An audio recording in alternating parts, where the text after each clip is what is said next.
You are listening to the Blood Bank Guy Essentials Podcast, episode 034.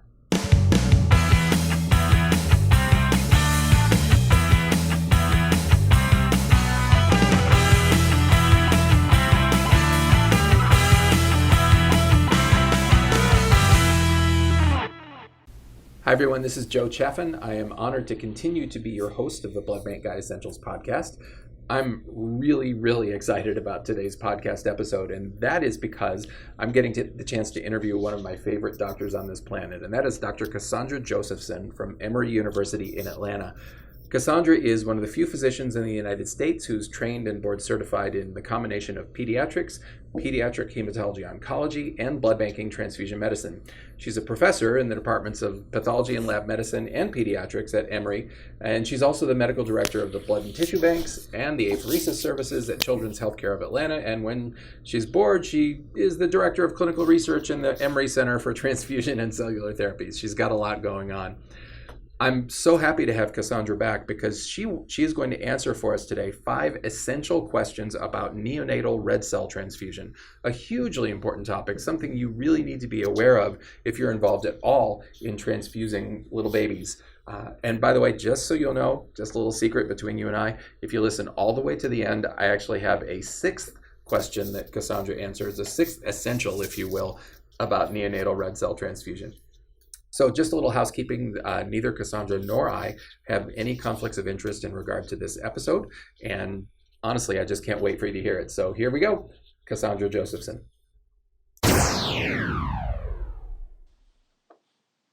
Cassandra, you are back. Welcome back to the Blood Bank Guy podcast. Thank you. Thank you for having me back. I'm very excited to be here. It's such an honor. We talked last year, about a year ago, actually, episode 12, bbguy.org/012, and you took us on just a great tour of pediatric transfusion medicine. And I have to tell you, I actually don't know if I've told you this before. It's one of my most popular podcasts over the last year. So you really struck a chord. It's true. Thanks. So that last time we talked about a whole bunch of stuff. We talked about pediatric and neonatal blood volumes and the platelet transfusion effect, the transfusing children with sickle cell, and a little bit on hemolytic disease of the fetus and newborn. So everyone, if you have not listened to that podcast, you really should take the time to do that. That's, again, bbguy.org/012. But today we are specifically focusing on an area of pediatric transfusion medicine that is so important, and I know it's something that you feel enormously strongly about, Cassandra, and that is red cell transfusion in the first 4 months of life. That it's a hugely important thing, and we have to get this right. Absolutely. Why is this period in life such a weird time? Why do babies get their own rules in the first few months of life? What's the deal with that?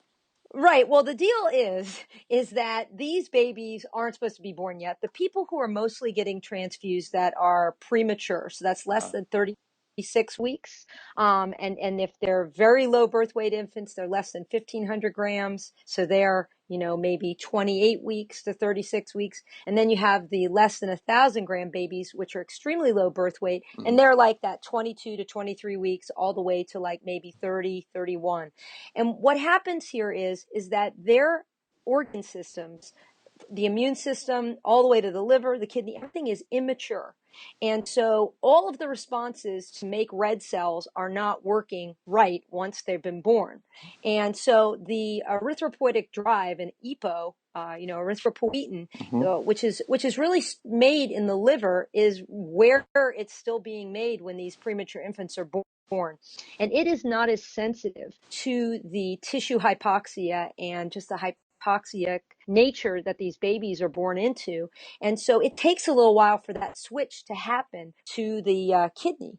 And so during that whole time period, there is an accentuation of the physiologic anemia that happens to a term baby, around 8 to 12 weeks. This is actually happening very quickly after the baby is born, the premature mm-hmm. infant, let's say. And they can be born already with a hemoglobin of 8, 7. It can be very, very low. And then they're not able to respond if they have any kind of insult, and they do have hypoxic insult. Mm-hmm. And so on top of that, they're also, their immune system is not mature. Their metabolic abilities to be able to both make different metabolites, as well as break down and get rid of other waste, is all slowed down.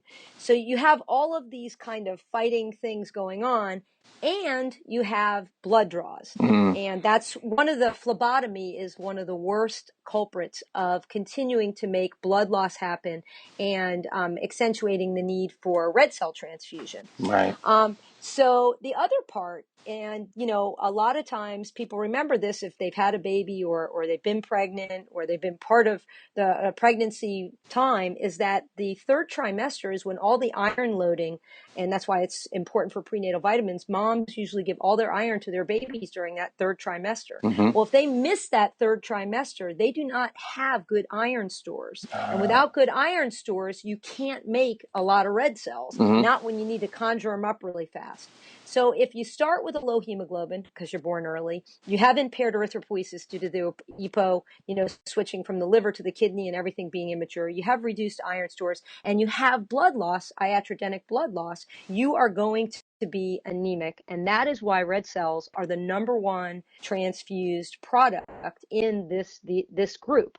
Babies less than 30 weeks, half the time get at least one red cell transfusion. Babies weighing less than 1,000 grams they get around 80% of those infants to 90% get at least one red cell transfusion. That's huge, and I mean I don't think we can overemphasize that point. And I think that it's kind of it's almost a duh question, really, because it should be incredibly obvious, but I think it gets missed by a lot of people on the blood bank side.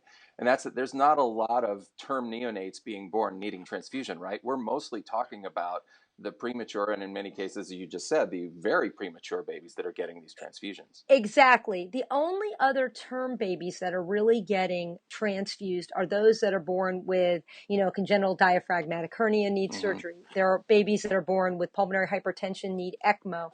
There are babies that are born with wicked sepsis, they need ECMO, or they're actually septic and coagulopathic and they need red cells. There's hemorrhagic shock. There is, abruptions that occur. And then there's cardiopulmonary bypass. So we have all these congenital heart lesions. All of those are the babies that are getting all the rest of the red cells. Yeah, but we're still term. Gotcha. Usually. But we're still talking about the vast majority of. Would you agree? The vast majority of red cell transfusions are going to premature babies. Absolutely. Yeah. When it comes to the broad diversity of babies getting them, yes. Got it. Okay. Are there any? Before we get to our questions, is there anything else that makes this time of life unique and makes them more at risk for either needing red cell transfusion or things we should consider when we're giving them red cell transfusion? Right. So some of the things we're going to talk about in a little bit are radiation and CMV protection and actually just volume protection. And so the blood volumes of these babies are very small. And, some of the 1,000-gram infants, their blood volume is 100, mLs per kilo. If you go 1 kilo times that, you're going to have 100 mLs as a blood volume.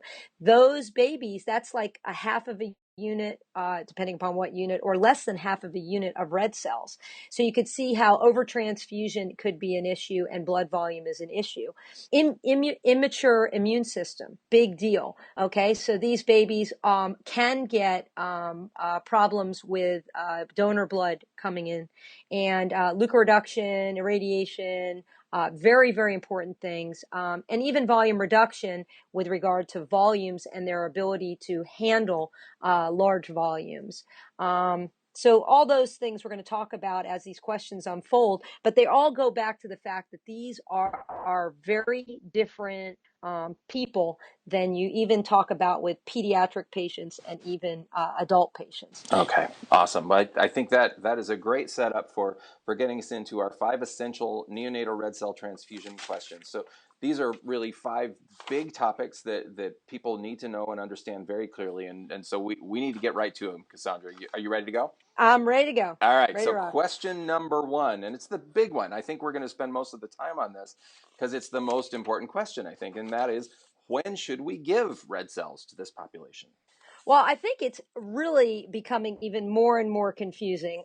We thought we had it down where we knew we got some randomized control trials with the Iowa study and the PINT study. which have been done quite a long time ago now, published in 2005 and 2006 respectively. And those studies were supposed to answer, is a restrictive versus a liberal transfusion strategy the way to go? Which one? And so the Iowa study looked at 100 preterm infants with birth weights from 500 to 1,300 grams. And their short-term outcome, what happened with those babies, is originally it favored a liberal transfusion group. And their liberal transfusion was above 9, even 10 grams per deciliter of hemoglobin. That was the threshold. And the restrictive group actually had more interventricular hemorrhage and periventricular leukomalacia, which is damage before you get, or damage from the IVH that is kind of long-term in the ventricles. And they had a lot more apnea. So they actually thought that restrictive might be a better thing, a worse thing than the liberal. And so that was kind of the way the short-term outcome right after the study was finished and published. That's what happened. However, in the long-term follow-up, and they had really good long-term follow-up. We're talking about they followed these kids till they were 12 years old, some of them. Wow. And they found that the restrictive transfusion group was the better group because when they did MRIs, which is why this is so amazing what they did at Iowa, when they did MRIs, they found that there were smaller brain volumes, especially in females, and worse neurocognitive testing when they did the testing in those who got the liberal transfusions, the ones who had the high transfusion threshold, which is counter what they thought on the original study. Even though they saw with the restrictive group that they had all this other thing going on, that was a post hoc analysis where they found the IVH and the PVL. Gotcha. And post hoc analyses for randomized controlled trials are not good. So that trial went on, but simultaneously in Canada, there was another trial called the Premature Infants in Need of Transfusion trial. And they looked at 451 preterm infants that were less than 1,000 grams. And what they found with their study, because it was a non-inferiority study, is there was no significant difference between the liberal and the conservative transfusion thresholds, or the restrictive. And again, those were around 7, 10. They were a little bit higher, 11 thresholds. Okay. And so people in the world started to adopt more of a restrictive. However, they did a long-term follow-up study as well. And it actually favored the liberal transfusion group, which is opposite of what the Iowa group did. Yeah, so that just put everybody in a tailspin. That's just not fair. It's just not fair, right? They actually found, this is what's so bad, is that the restrictive transfusion group had more cognitive delays at a corrected gestational age of 18 to 21 months. Okay, so what does all this mean? What it means is that people didn't know what to believe. And the transfusion world, the neonatologists, they didn't know. But they felt like that the Iowa study actually had more teeth to it, because when they randomized those patients, even though it was a smaller amount of patients, they kept the hemoglobin range above 2 grams per deciliter on either arm. That's not what happened in the PINT study. There was only a 1.1 difference between the two arms for the hemoglobin. I see.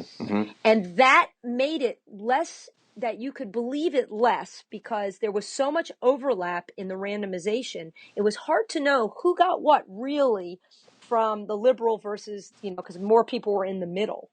And so it took a long time. And actually, Ed Bell, who did the Iowa study, and Haresh Kirpalani, who's at CHOP, did they originally did it in Canada, then he moved to CHOP, Children's Hospital Philadelphia, and they put together the TOP trial in the Neonatal Research Network, which is part of the NICHD.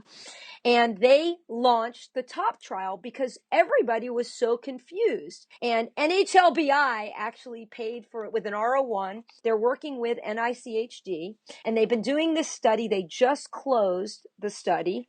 They basically hypothesized about 3 years ago, when they started this study, the use of higher hemoglobin thresholds will confer neuroprotection in infants less than 29 weeks gestation with a birth weight less than 1,000 grams compared to low transfusion thresholds. Mm-hmm. They looked at over 1,800 infants. There were 18 centers and 29 NICUs involved.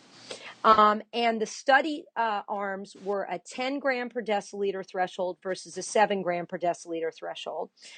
And it changed a little bit as time went on, how sick they were and things like that. But that's the basis of the two, restrictive and conservative. Liberal. And then they were going to look at NEC as a secondary outcome. So we need to wait because the primary outcome is neurodevelopmental outcomes, and you have to do testing. So between 22 and 26 weeks is when they'll do their first, in the network, the kids will come back and do their neurodevelopmental testing. Okay. Once all of that comes out, they'll be able to know which group, restrictive or liberal, was the one tied to the good or bad outcomes for the cognition. Cassandra, is that 22 to 26 weeks or 22 to 26 months? 26 months. 22, 26 months. Yes, Okay. that wouldn't be very good. They can't even do anything. I apologize. Sorry, I was getting excited there. Yeah, no. So it's at the year. So at the months. It's around 2 years of age is when they're going to do this testing, and so you can hear by, me delivering this that you could imagine with randomized control trials, level 1 evidence, they're supposed to be able to have an outcome, and it just caused a lot of chaos. Yeah. And so the hope is that we will have a united understanding of what is going on with this. Now, there is another trial in Europe called the ITO study. And they are actually looking at similar thresholds. And that actually may be published a little bit earlier because they finished the study earlier. But again, it's the same understanding of the neurodevelopmental outcomes of these babies. So let me ask you this, Cassandra. So we're sitting here right now in June of 2017, and we've got the randomized studies that have been done. The studies that have been done show us kind of conflicting arguments. We're waiting for TOP to be published. We're waiting for the other article that you just mentioned, the ITO, is that what you said? Yeah, ITO. We're waiting for that to be published. So you're sitting there with a baby in the NICU, and in the adult world, I think the question has mostly been answered of whether liberal versus restrictive is a reasonable choice. Whether you can, that you can go with the restrictive, and most people are fine. Obviously, it doesn't sound like that is the case for a baby. So what do you do now with a baby who has a hemoglobin of, say, 8, and which wouldn't qualify under the restrictive criteria and would qualify under the liberal? So what do you do? Well, you really need to talk with your neonatologist because there's more to it than what I just said. There's actually erythropoietin studies now, which show some neuroprotection. And darbepoetin is a long-acting erythropoietic agent, which is going to go into a randomized control trial. All of these trials are trying to figure out ways still to limit transfusions, limit donor exposures, limit all of that, but give the right amount. And so some neonatologists don't use erythropoietic stimulators, some do.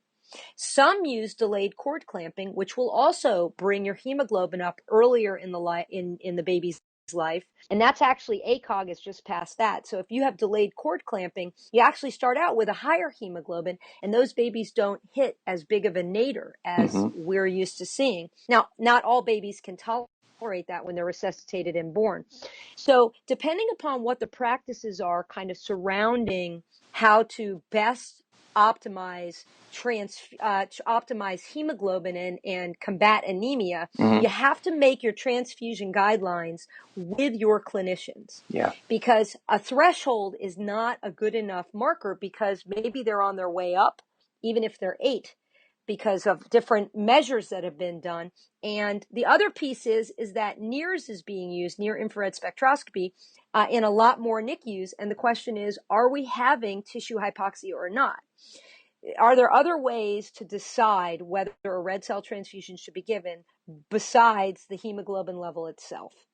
And I think that you're going to find more and more, hopefully in the next couple of years, even as we wait for this data to come out, that people are going to be using multiple facets to make a decision of whether transfusion is needed, not just the threshold. I think that's I think that's such a hugely important point, and I'm glad that you said it way better than I could have. I encounter that discussion with residents a lot, and I'm sure that you do, and people that are training and just learning in blood bank. Absolutely. They want a hard and fast threshold, and my Everybody, comment is that it everybody. just doesn't work that way in pediatrics, right?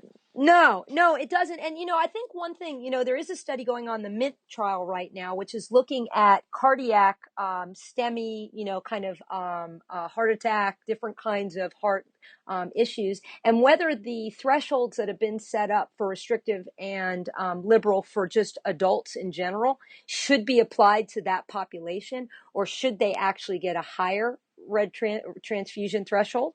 And that's what the MINT study is looking at. It's an NHLBI sponsored randomized control trial. And I think there are specialized groups. It would be great if everybody could fit into one category or one grouping. And we have a lot of data and it's wonderful, but I don't really think it's all going to be that way. This is much more like personalized medicine, but it's personalized medicine for a population of people, which are these premature infants. Okay, well, so everyone, there's a lot of stuff that we just talked about, and we referenced a lot of studies and a lot of different trials that are going on. I just want everyone to know I will put as much as I can links to those studies and links to, for example, for the protocol is out there and available. Top study, the protocol is out there and available. I will link to that on the Blood Bank Guys show page for this episode, which will be bbguide.org/034. Hang on, let me make sure I get that right.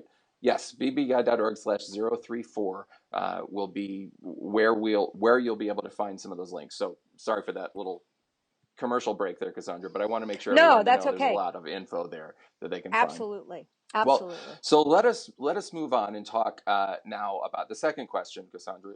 It's one that has been asked for a long time, and controversy has swirled back and forth about this. So let's see if we can clear the air a little bit. And that's, what about old red cells? Does the age of blood matter?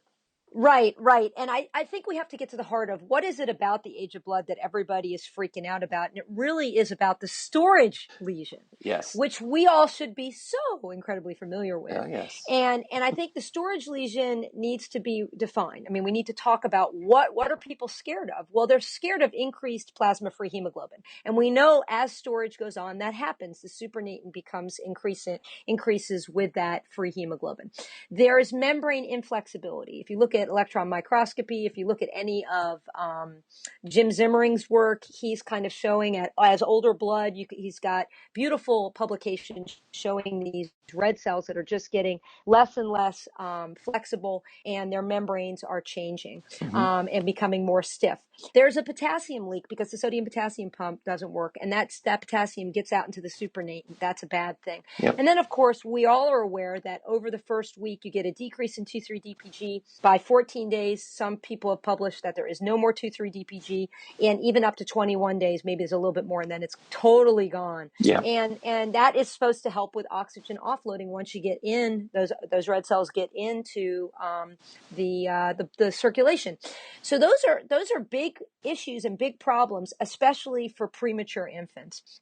And so there's always been a question of whether those things are going to cause a problem inside the baby, and how we preserve blood can also contribute. And so it's all kind of been a mixture of this age. And then, of course, if you irradiate the blood, and then, of course, if there is some kind of infectious disease process that going on in the donor that ends up in their one unit. Sure. And their one unit is the unit that we're going to perpetually give blood aliquots from over the entire length of the age of the unit. Is that a problem? And so all of these things kind of play into the angst that goes into, are old red blood cells bad? And there have been a multitude of studies in both pediatrics, an ABC PICU study that's going on right now. That's in kids in the ICU in the United States and Canada. And then there's been obviously the adult studies, which have shown, and I'm not going to go through them all, that there's no difference. But hey, no fair. fair. You can't know about adult stuff. That's not fair. Yeah, Come that's on. not fair. Right. So I'm just going to skip over the stuff I'm not supposed to know. And then there's this great study. We have a randomized control trial from Canada that came out, and we were so excited, called the RBC study, which is the age of red cells in premature infants. And they wanted to look at just this question. Could we randomize to a less than 7 days versus a standard of care, which would be whatever the age of the blood is at that time. They're not trying to give older blood. They're just trying to give whatever's in the blood bank that they would normally give to a patient. That's the standard arm. And so they randomized people between those. But what ended up happening is that the fresh group, which was supposed to be less than 7 days, was perfect. It was 5 days. Okay.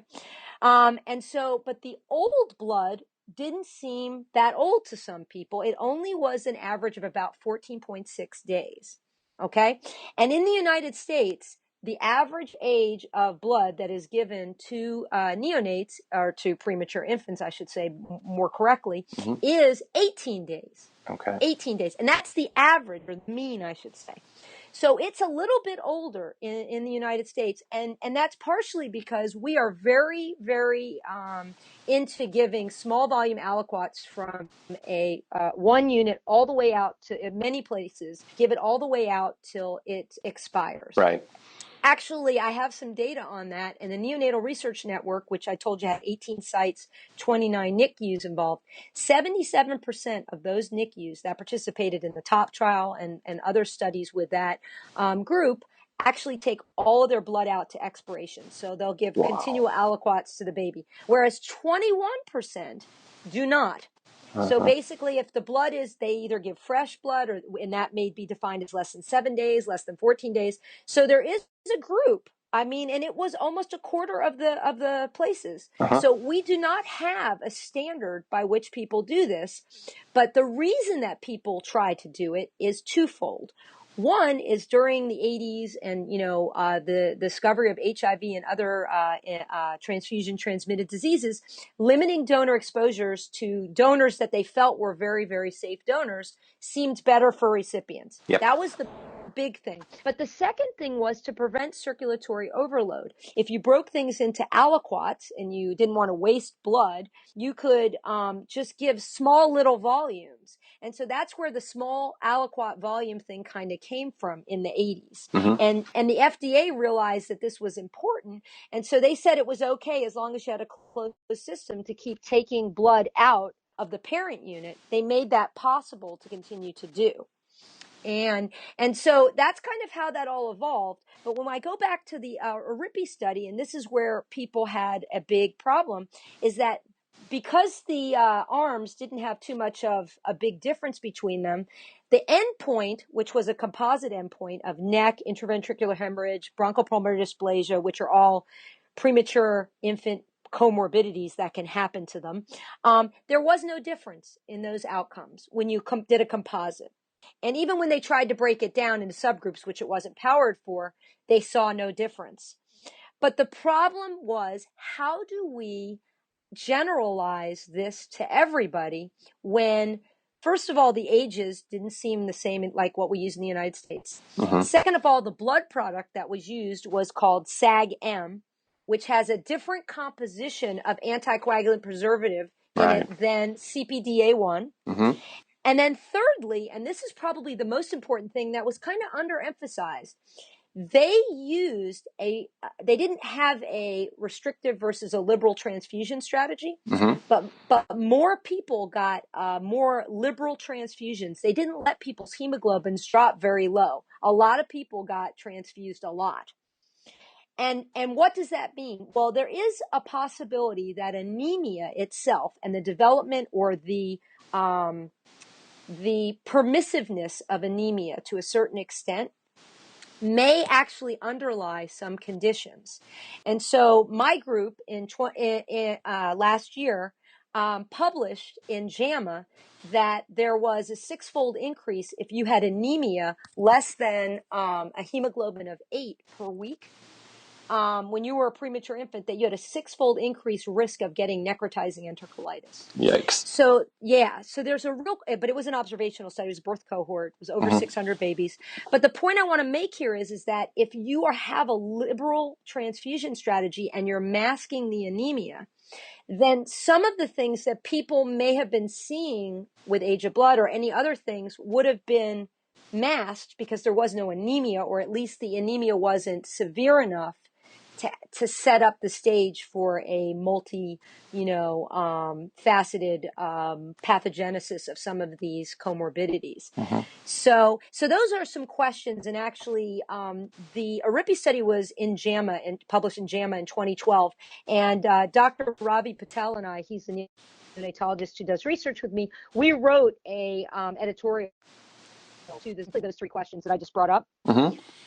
So if people are interested, they could go and read more about how it fits into what the study was and they rebutted it a little bit. So it's kind of an interesting dialogue between the authors and myself and just what I just delivered. So that's kind of the deal with this. Okay, but Cassandra, before we hit that third question, I have to do one more thing before we leave this one, and that is, as you know, an article came out, a group led by Jeff Carson. It was published in JAMA last year, 2016, and it was the clinical practice guidelines from the AABB. And I want to focus in specifically on the second recommendation that this group made, and that's that patients, including neonates, should receive red cell units selected at any point within their licensed dating period, in other words, standard issue, rather than limiting patients to transfusion of only fresh units, which is less than 10 days. And that was listed as a strong recommendation with moderate quality evidence. Now, I think that one of the things that people have asked me about is that including neonates part. And I know from what you just said, there's still some controversy in your mind and in the data. So I'd love for your comments on how you feel about that statement and what we should do with that at this point. Sure. So if you look at the meta-analysis, you can see why they came up with that we have some data that would support from randomized control trial, but it was, kind of small. And then we have some other studies that kind of would support the fact that blood from any age out to out date would be safe and to give to neonates, infants, children. Okay. So you could understand that. The questions that still remain, and that's why they put the moderate level, even though it was there's a moderate level of evidence, because the evidence isn't strong enough. There are still questions of whether repetitive older blood or repetitive blood from the same donor, which may actually appear older than it is, depending upon how that blood donor's blood stores. Because there's questions about that right now. And so based on those particular pieces, as well as some of the points I just brought up earlier that are in the JAMA rebuttal to the RBC study, which is the main study that's being used here to hold most of the weight, I think there are still some questions as to 42-day outdate, past 28 days, all those things where we go to outdate.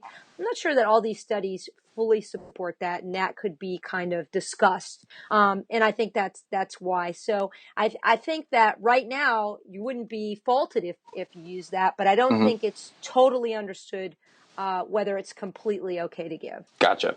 So I guess we could summarize the what about old red cell question before we hit that number 3 that you're anxious to get to. Sure. I think we could summarize it, and correct me if I'm wrong, but there is room, right? There's data to suggest that that the age of blood may not make as much difference as we used to think, but there's still some questions. And right now it seems to kind of be more clinician preference in terms of minimizing exposure versus keeping units fresh. Is that a fair way to put it?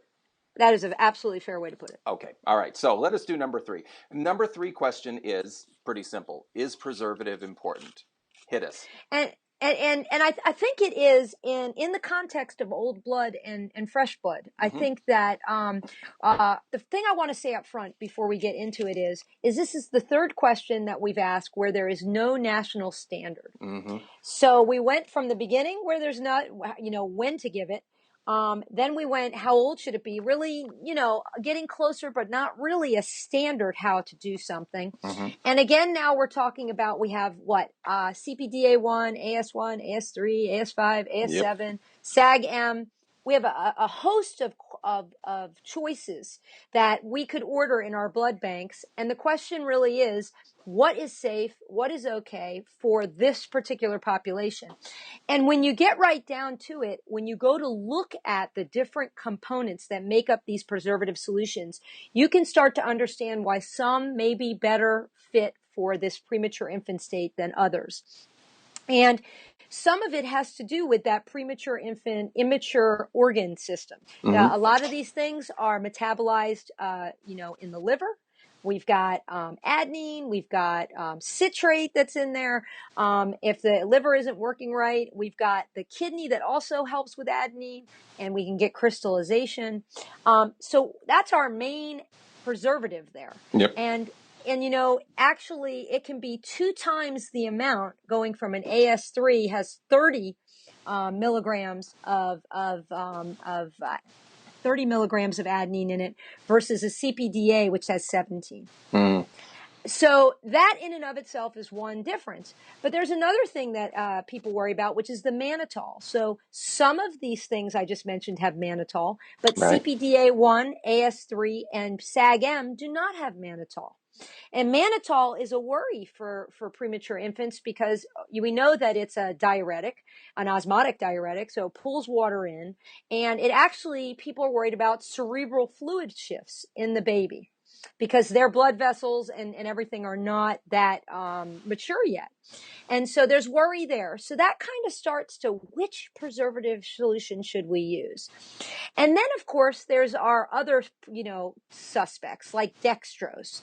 And Mm-hmm. actually, babies can become hyperglycemic if their pancreas doesn't work correctly.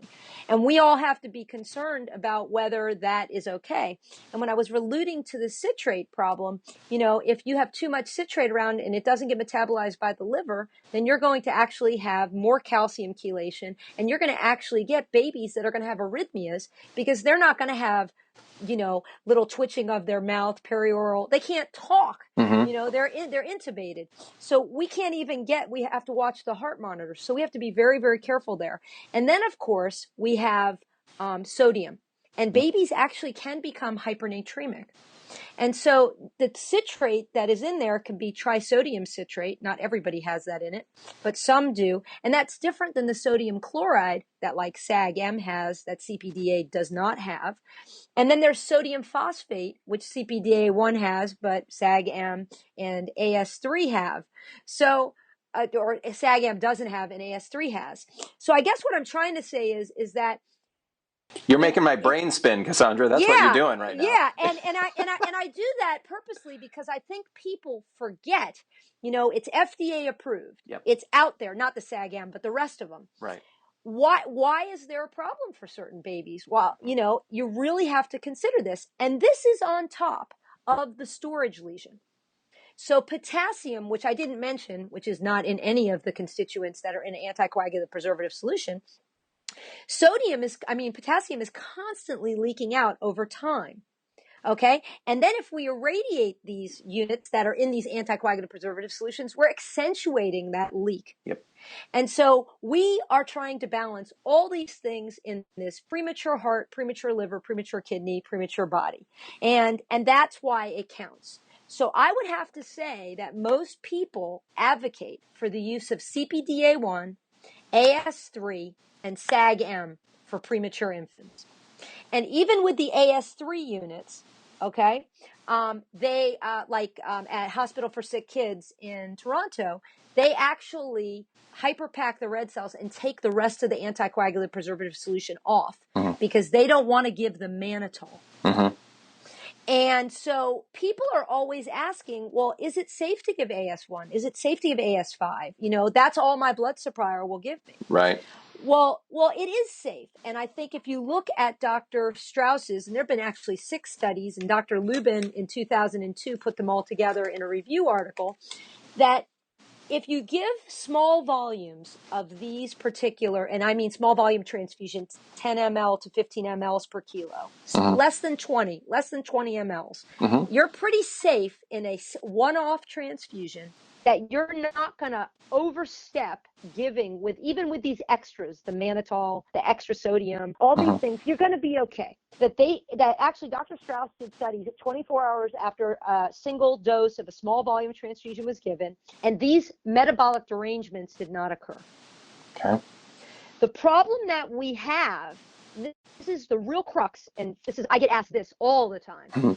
Do we have any studies that show that giving larger than 20 mLs per kilo to these small babies is safe, both from a metabolic standpoint and from a long-term standpoint? Like over time, is it safe? And there's questions of whether it is safe. And there's been no studies to really show that. So I am pretty conservative when it comes to these babies because there's so much going on already that I use the CPDA1 units. But some people can't get their hands on them. Yep. So if you can get AS1 or AS3 and you're going to give a small volume transfusion of less than 20 mLs per kilo, I think you're okay. I think where the problem happens is when you get into the massive transfusion. And some surgeries for babies like craniosynostosis or facial repair surgery, or if they've been in a trauma, can actually go obviously past 20 mLs per kilo.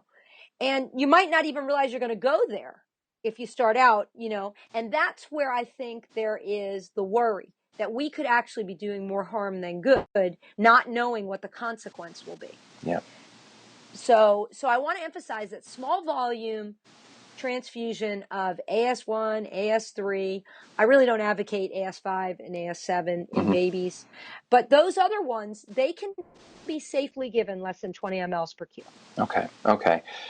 So I from the perspective where I sit in currently as a blood supplier hat, that's the hat that I wear. I can tell you that it is getting more and more challenging to procure CPDA1 units. And you and I have had offline these conversations before. I think I've asked you about this. And so while blood centers it simply requires them to collect differently than what they normally do, because as you know, most centers nowadays, pretty much worldwide, but certainly in the United States, we're collecting in either CPD or CP2D and then adding the additive solution and rock and roll, everybody's happy. In order to collect CPDA1, you're talking about using a completely different bag, and that can be a challenge. So I guess what I'm getting to is that if you're in one of those situations where your blood supplier is saying, you know what, we can't do this anymore, all we can get you is, say, for example, AS3, and you're in a setting where, man, you're looking at a baby that may need extra transfusion more than that lower volume that you're talking about. Do you advocate washing that product? Do you advocate volume reducing that product? If you're going to use an AS3 product, what can a hospital do in that situation? Well, you can talk to your blood supplier, or you can have stuff at your own hospital. So we have at our children's hospital, we have the ability to wash. Not everybody does, but we do.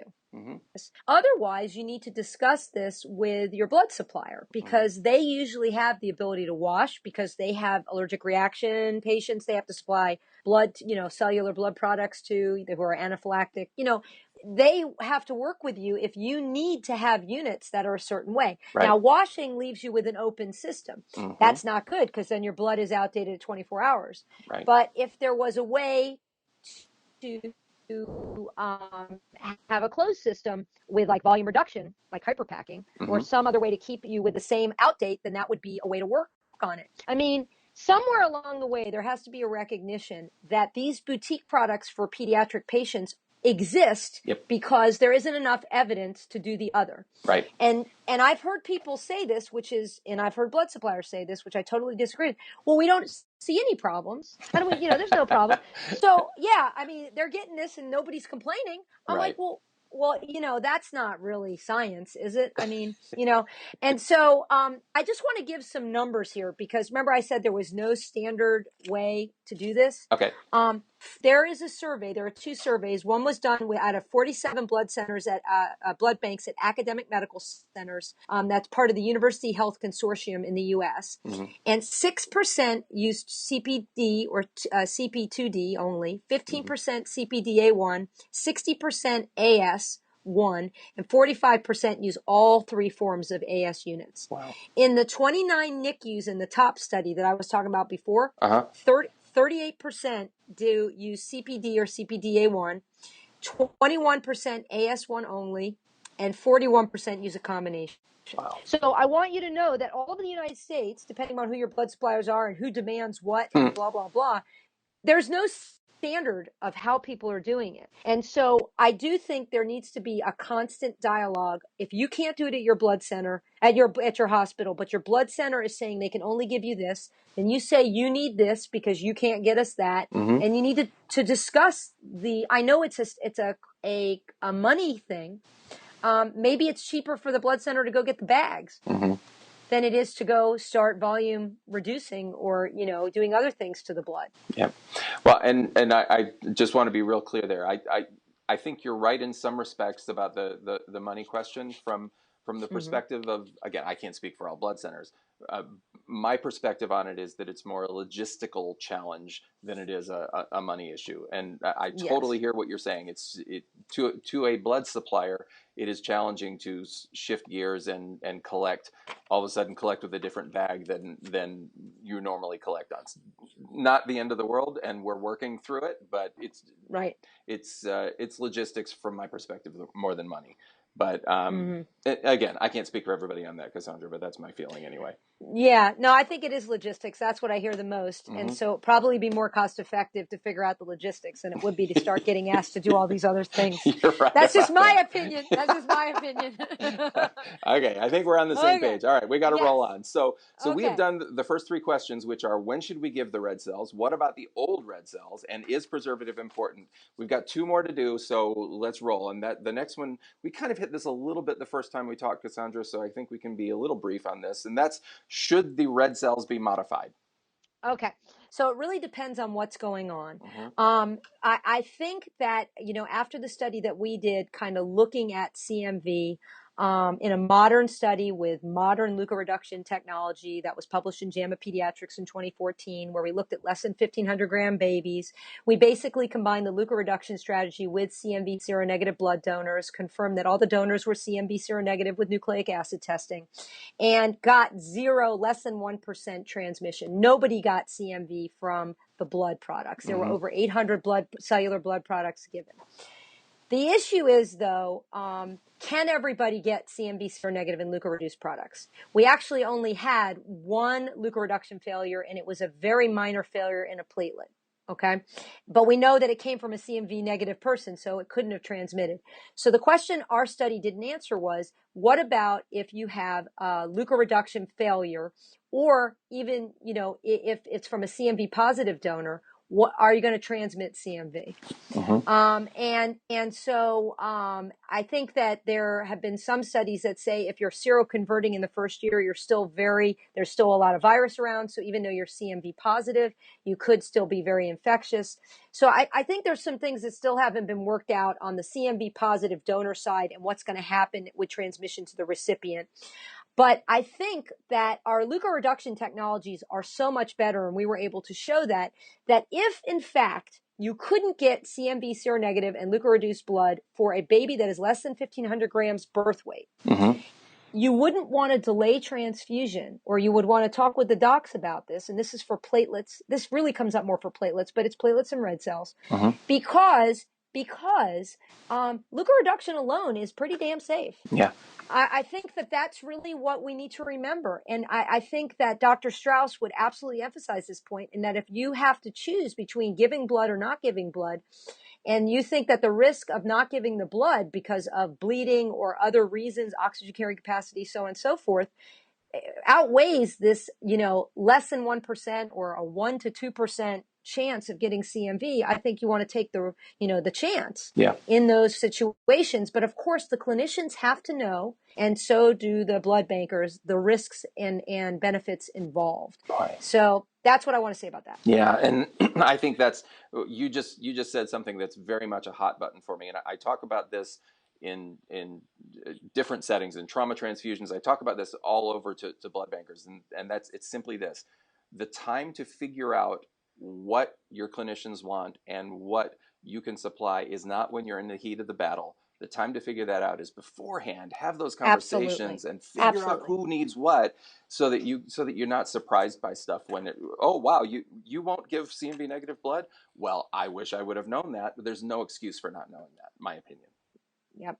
And I think that academic centers, just to be, kind of supportive of the people who are in private practice or in hospitals that have NICUs especially, that are not at academic centers, it is even more imperative that the pathologist who is running the transfusion service talk with the clinicians, because there can be a huge disconnect, and this is really an important topic. It is. Completely agree. That's a Yeah.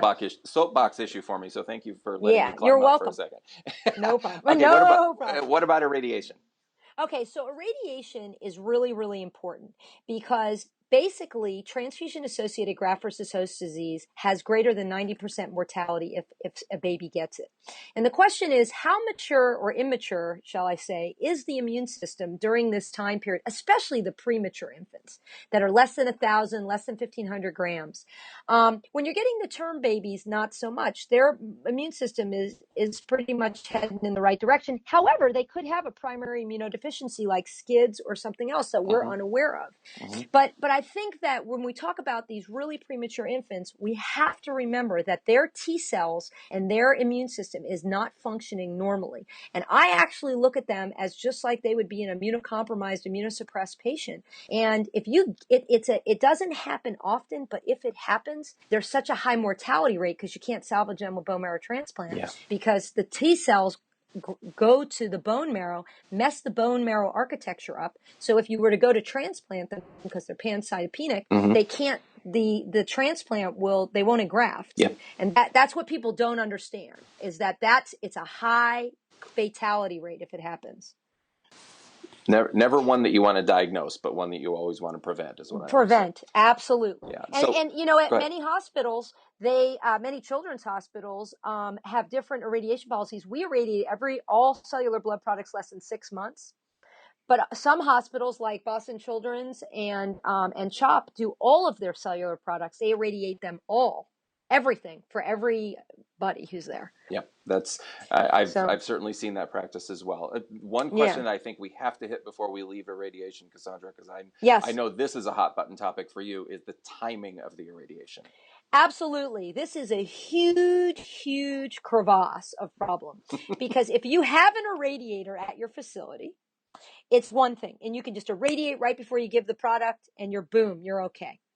It's the problem for places, and this is for premature infants. How does your blood supplier have an irradiator?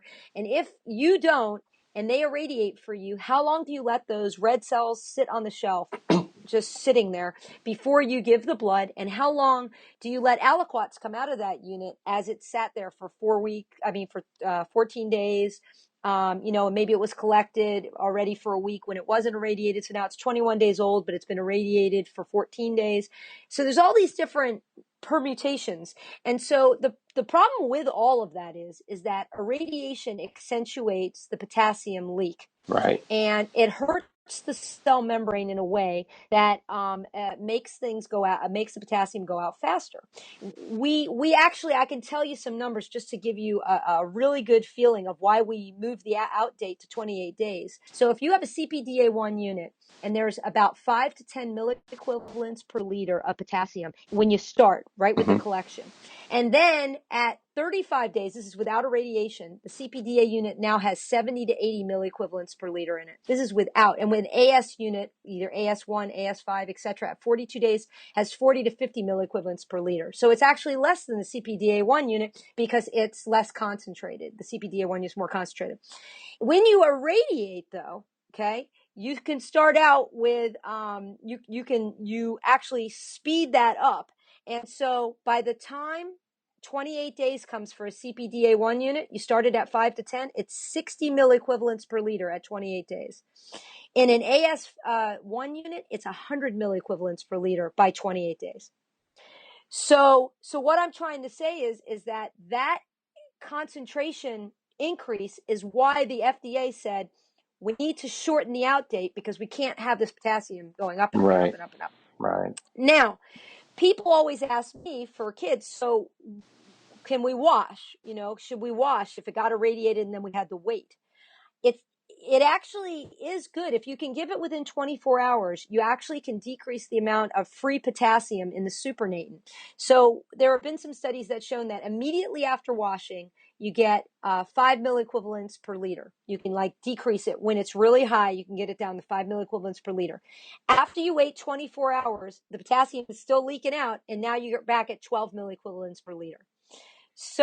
So you do get a temporary, reprieve if you wash, and if you can get it into that patient, then it's diluted out in their plasma and it's better. The problem with pediatric patients, and especially cardiac patients and premature infants, is they usually have one central line, whether it's a PICC line or whether it's a UVC or whether it's just, a regular Broviac or whatever. And the tip of that goes very close to their right atrium, if not in their right atrium. Mm-hmm. And if that's the only thing you're using and you push really hard and you get, either you can hurt the red cells, or if you have a lot of potassium in there, you can cause over the SA node cardiac arrest. And there is a great paper in Transfusion, and an editorial in 2014. And I'll give all that to you. Okay. Lee is the first author of the transfusion-associated hyperkalemic cardiac arrest in pediatric patients receiving massive transfusion. So if there is a lot of potassium around and you are close to that SA node, you can induce this. And so that's why cardiac anesthesiologists and people are so worried about this issue with potassium and older blood. That's why a lot of cardiac surgeons, pediatric ones, want younger blood, just for that reason. Right.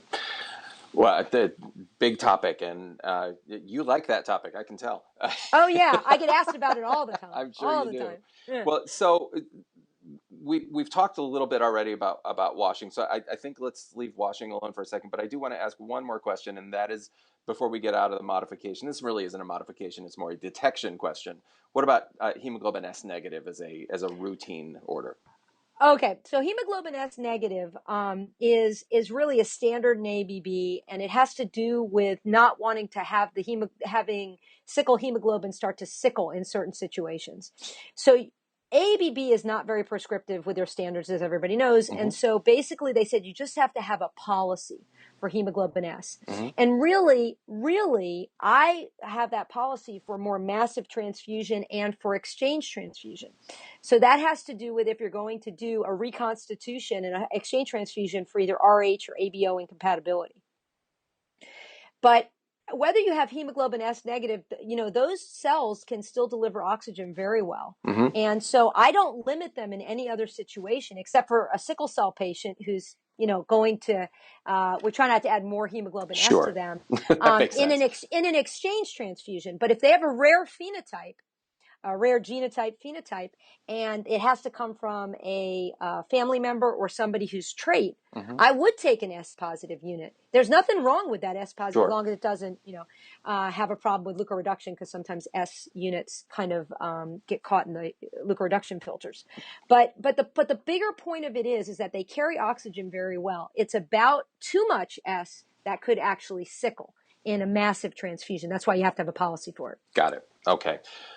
So we've got to hit this last one, Cassandra, because this is one that I get a ton of questions on, and I know that you do as well. And that's question number 5 is, how do I test for compatibility? So there are some different rules, and I think everyone is aware that ABB has done some different standards for testing of neonates. So help us understand this as simply as possible. Okay, so basically, if that is possible. If possible. So basically, it depends on what hospital you're in as to what you're ultimately going to get blood-wise. But at any hospital that has a baby born or anybody born or come to the hospital, you have to do ABO RH testing. You have to know whether they're A, B, or O, and you have to know whether RH negative or positive. You just have to know. So you do like normal testing on them. The problem is that when you go to do the confirmatory back type, okay, these babies do not have anti-A and anti-B usually yet. I mean, they can a little bit, but not usually. So because of that, you only do the front type. You don't have the back typing, but you still have to type them. Okay? I can't stress that enough. Now, a lot of people say, well, if they don't have a back type, and you're just going to give O cells anyway, why does it matter? Because mostly the babies stay at the birth hospital, okay? And the birth hospitals have plenty of O negative blood that they can give to these babies. And I told you red cells are the number one thing that are transfused. Yep. So hey, what's the difference? Well, the reason is because if these babies need plasma, we actually need to know their blood type. If the baby is A and you've given a lot of O red cells and we never typed them before, first of all, we're going to have a mixed field and we're not going to know what they really are, especially if they come to the children's hospital, which this happens a lot. And so what we end up doing is giving them O negative and AB plasma because we're not sure what they have. Right. But if you actually know what they are, then you can support them, because if they have surgery or they start to bleed or they become septic and they need plasma products, you can actually give them compatible plasma products instead of giving out all your AB plasma, which is not a good way to handle things. I agree. Okay, now that's the first thing. Now the second thing is you still have to do a screen, because even though we know that the baby doesn't have any anti-A and anti-B, those are all the IgM things. Okay, but IgG can actually cross the placenta. And so if the mother has been sensitized, okay, and the baby can get that IgG across, that's how RH disease happens. But that can be for anti-C, that can be for anti-Kel. It doesn't have to be RH. Right. And so we have to remember that it doesn't all end because the baby doesn't have RH, hemolytic disease of the newborn. They can have all these other things. So we need to know, because if the baby needs red cells, we need to make sure that it's the same ABO type and it's going to be negative for any antigen, just like we would find in a normal type in screen. If the screen's positive, we find out the specificity of the antibody and we find antigen negative units, and then we have to do a cross match. Right. So usually in babies, we don't have to do a cross match. Usually there's no antibody that came across the placenta and the baby's screen is negative and we know what their blood, and we don't have to do a cross match because they don't have a back type. Right. And so we don't have to do that. And we don't have to keep getting blood every 72 hours when the baby's in the hospital, because they still don't have a back type. And we don't have to cross match. We just have to prepare blood for them until they're 4 months of age. And this magic 4 months of age, still some babies don't have a back type. And still some babies at 3 months have a back type. But the rules are that you don't have to do another blood type or another screen or anything once you've done it. And that's because of this immune system being, not as, or it's thought to be not as potent as it would be because it's not as mature. But that's kind of the way you look at things. But you have to remember, and the one other thing you have to remember is if you can't get blood from the baby, you always have the mom. So if you are concerned that you've gotten an indeterminate or you don't understand what's going on in the screen for the baby, they don't want to give you more blood from that baby. You've probably gotten into fights with people. Just ask them, especially if you're in the same hospital with the mother, just get the mother's plasma, because that's where the IgG is going to come from. It's not coming from the baby. Okay, Cassandra, so we've covered a lot, but I'm not ready to let you off the hook yet. Not quite. Okay. So. Okay. Man. I know, you were so close. I think that there's just one more thing that we need to ask, and maybe we'll make it number 6, but maybe we'll just make it 5A. I don't know, but it's a question that I do get asked from time to time, and you alluded to it earlier. So I just want to make sure that we cover it, and that's that in adult red cell transfusion, nowadays we're really trying to encourage the use of 1 unit of red cells, then evaluate the patient to see if it's had the response that you wanted. So it's kind of a standard dose, if you will, but not hard and fast and strict, but it's something that we're encouraging. Is there anything similar to that in neonatal red cell transfusion where there is a quote unquote standard dose for babies? Yeah, I would say that between 10 and 20 mLs per kilogram would be more of a standard dose. If you actually look at papers that are published and some of the blood transfusion in neonates papers that we've looked at, 15 mLs per kilo ends up being probably the most commonly dosed, common dose used. And that's all considered a small volume transfusion. When you get to greater than 20 mLs per kilo, that's considered a large volume transfusion. So Okay. the standard regular transfusion dose is 10 to 20 mLs per kilo. Okay. So just for context, so that everyone can kind of appreciate that, you mentioned earlier when we talked that some of these babies that are getting transfused are like a kilogram. So you're talking 15 cc's of red cells to transfuse to these babies. Absolutely. A very small amount, usually measured out in the blood bank into a syringe, either a 30 or 20 ml syringe. Many times in the blood bank, it's actually filtered already also. Gotcha. So they don't have to lose much in the filter and in the dead space of the transfusion set. And it's usually put on a pump that is approved to be able to give red cells. And any other manipulations that you might need to do, you can do that beforehand, like washing or irradiating. Obviously, you're going to irradiate anyway, right? Yes, of course, especially for the ones that are, premature infants. Yeah. But usually 1,200 grams is the cutoff for that. But a lot of places use 6 months, 4 months. A lot of people irradiate under there. There's really no correct cutoff because primary immunodeficiency can happen at any age, and people are worried. It's happened, transfusion-associated graft-versus-host disease, in these smaller kids because that's when they're declaring themselves. So a lot of children's hospitals will irradiate many of those kids in the first year of life. Cassandra, my goodness, we have spent a lot of time. You've been incredibly patient with answering all my hammering questions that I was sending at you, and I really think this is going to help a lot of people enormously. So I can't thank you enough. You are welcome.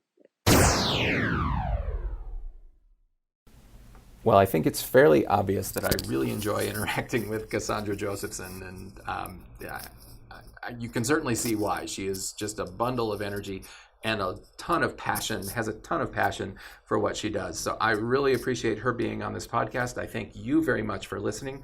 I would ask you to consider going to the bbguy.org show page for this episode. That is bbguy.org/034.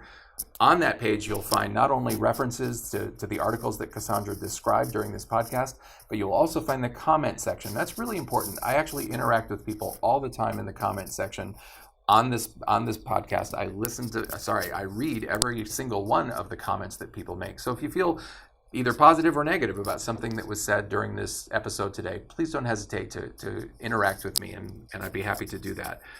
So that is it for today. Thank you again very much. And as we close, I hope that as you go through your day, that you'll smile, that you'll have fun, and above all, never, ever stop learning. Thanks very much. We'll catch you next time on the podcast.